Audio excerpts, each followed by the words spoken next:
Hi అండి, welcome back to the channel. ఇప్పుడు ఇంకొక ఇంపార్టెంట్ అప్డేట్ అయితే చూద్దాం. కనీస మద్దతు ధరల పెంచిన కేంద్రం 2024-2025 ఖరీఫ్ సీజన్కు సంబంధించిన పంటలు కనీస మద్దతు ధరలకు కేంద్రం కేబినెట్ ఆమోదం తెలిపిందని కేంద్ర మంత్రి అశ్విని వైష్ణవ్ వెల్లడించారు. ఇందులో వరి, రాగులు, సజ్జలు, జొన్న, మొక్కజొన్న, పత్తితో సహా 14 ఖరీఫ్ సీజన్ పంటలున్నాయని తెలిపారు. వరి ధాన్యానికి కనీస మద్దతు ధరను క్వింటాకు 117 రూపాయలు పెంచామని, దీంతో క్వింటాల్ వరి ధర దాని ధర 2300కు చేరిందని ఆయన వెల్లడించారు. దీనివల్ల రైతుకు అదనపు ఆదాయం వస్తుందని కేంద్ర ప్రభుత్వం తెలిపింది.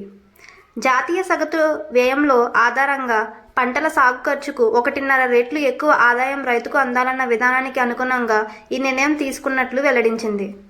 ఈ విధంగా అయితే ప్రభుత్వం మనకి 14 రకాల పంటలకు గాను కనీస మద్దతు ధరను అయితే వెల్లడించిందండి.